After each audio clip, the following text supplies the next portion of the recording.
delay. Oh, hello, Romance. Ashley Collins, aka the Aunt of Dragons. So we have another fight week coming up for Valentine's Day. Here's one of our competitors right now. So if you could please introduce yourself for us. Hello, my name is Kyle Day, aka Doomsday. I'll be fighting on the February 5th LeLeo Code, Valentine's Massacre, I believe it's called. Fighting out of BTT Oviedo, Wu Kickboxing Academy. Been training for a while. It's going to be a 185-pound grappling fight. I believe we're opening the card, so pretty early on. But looking forward to it.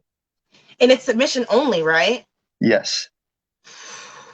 That's gonna be. I cannot wait to watch that one. That sounds so bad. It's like I cannot wait to see you guys both suffer. Well, hopefully, only one of us suffers. Yeah. Okay. And so why do they call you Doomsday? I honestly don't really know. It's kind of a nickname that I got in high school from a friend of mine playing football, and it's just sort of always stuck. I think it's just one of those play on a name kind of things. But And what did you play in high school? What position? I wrestled and played football in high school. So a buddy on the football team started calling me Doomsday one day, and now that's me. So what got you to fall in love with wrestling in the first place? So when I was a kid, I was really big into like professional wrestling, like The Rock and stuff like that. And so I always wanted to wrestle, like do professional wrestling when I was a kid. And I thought that wrestling in high school was a good way to start. And once I started with that, I just became addicted. And after that, I found mixed martial arts and jiu-jitsu and everything like that. And it's just been an amazing thing.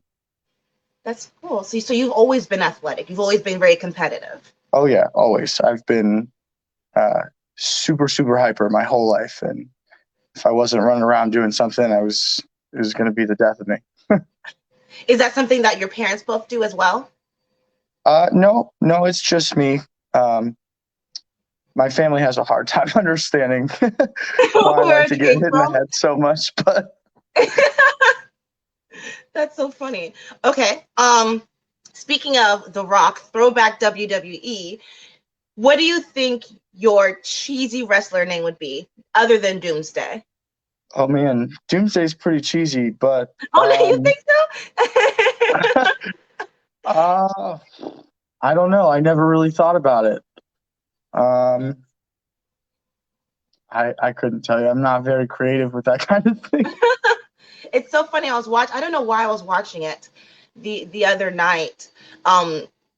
It's just called it's still called WWE now, right? I believe so. I stopped following it several years ago. I've kind of it's just work and training for me. I don't watch a whole lot of TV. I bet. Oh my God. What's your training schedule look like?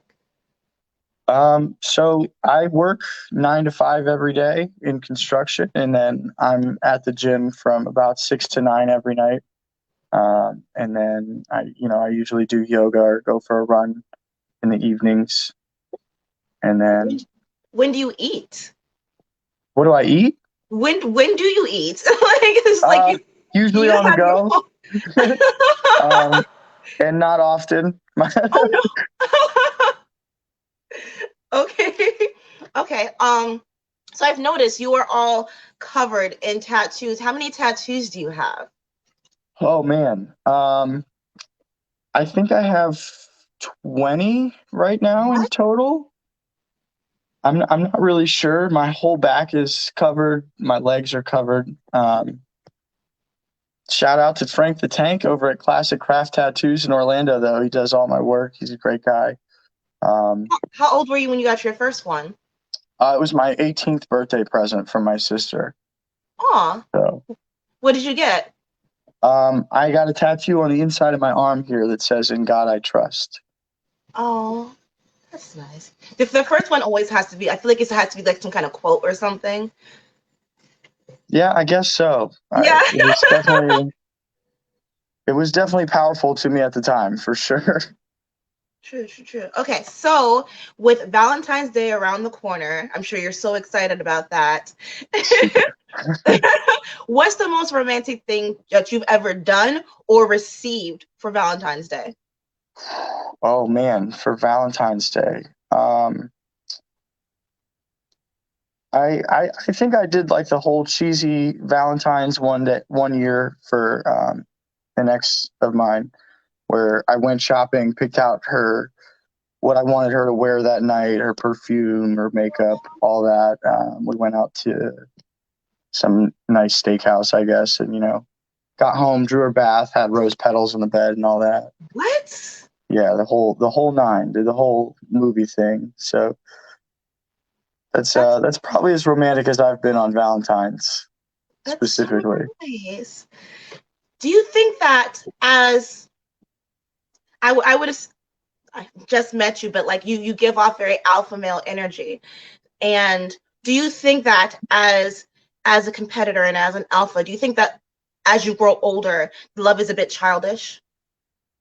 Um, I don't think so. I don't think love is ever really childish. Love has a lot of different meanings for different people. Um, I mean, I think sometimes holidays can be a little silly, but I think any time to celebrate your love for anything is a good time to do it. So Oh wow. why not? That was really heavy. I like that. I like that. Okay. Do you have to believe in yourself in order to be successful at what you do? Let me elaborate on that. I listen to a lot of successful people, and they talk about how no one really believed in them, but they believed in themselves. But someone, Mhm. I was listening to a writer, I want to say he was one on the writing team for Avatar. It's probably incorrect though, but he was saying how he never felt like he belonged in that room. But Mhm. obviously, like it turned into a grand masterpiece. Mhm. So rewinding back, do you think that you have to believe in yourself in order to be successful? Absolutely. I think you have to have a real fierce belief in yourself and your path, because somebody told me a long time ago when I was in the military that no, and this was just pertaining to my military career, but it pertains a lot to life, and that is no one's going to care about your career as much as you do. Mm, No one cares about your life or what you're going through or the struggles you've had or the training you're doing or whatever it is that you're going through.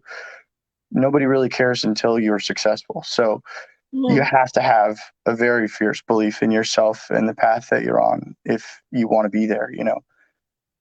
Nobody really celebrates a loser. That's true. And thank you for your service. Forgive me, I forgot to say that. Sure. So do you ever feel pressure? I mean, like, okay, you see names like Jake Paul, Logan Paul, Conor McGregor. Do you ever feel pressure to be a personality in order to rather in order to get the right amount of attention rather than focusing on your fighting skills? Not to say that they're not, but you know what I'm Um, saying?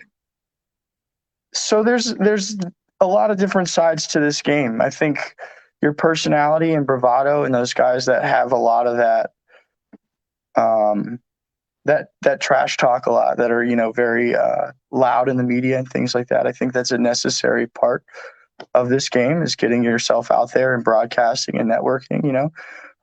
But it's equally as important to be able to back that up. Again, nobody celebrates a loser. So if you're going to go out and be loud and be that Conor McGregor, then you got to be Conor McGregor.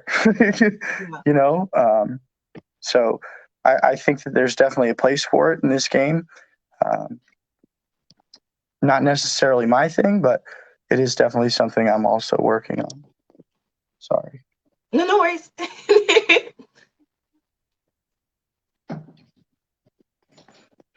So leading up to this big event, right? Mhm. What what do you think will be your biggest challenge in order to help you stay focused? Um, in order to stay focused, I think I have a pretty high level of focus. I'm very goal oriented, and I have pretty high hopes for where I'm going to go with this. Um, so, I mean, my focus is pretty dead on. This is all I think about 24/7. Um, But as far as challenges for the match go, I mean, my opponent's pretty skilled from what I understand. I've watched a couple of his fights on YouTube. It's pretty good.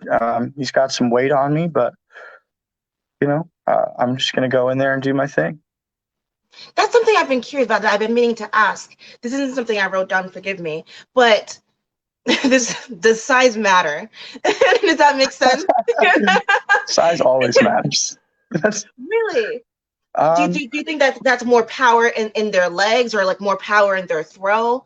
I mean, yeah, with all of that, weight plays a big factor in momentum and things like that. Granted, we're not fighting. He's not going to knock me out, but Yeah. I don't know. Weight makes a difference. If you're lifting weights, 20 pounds can mean the difference in whether you make the lift or not. But Mhm. I believe in my skills. I believe in my team and my coaches and the training we've put in. And so I hope that the weight won't be a factor, but it certainly can be. True. Okay, so one last time, can you represent your gym where we can like you, stalk you, follow you, all that fun stuff? Yeah, sure thing. I am just Kyle Day on Facebook. Again, I'm with BTT Oviedo. It's called Woo Kickboxing Academy. And that's pretty much it. I'm on Instagram. I think it's KDay92. I'm almost never on Instagram, so I apologize if that's the wrong username. Okay. All right, and then last question, I'm gonna let you go. Thank you so much for taking your time to talk to me, by the way. Of course.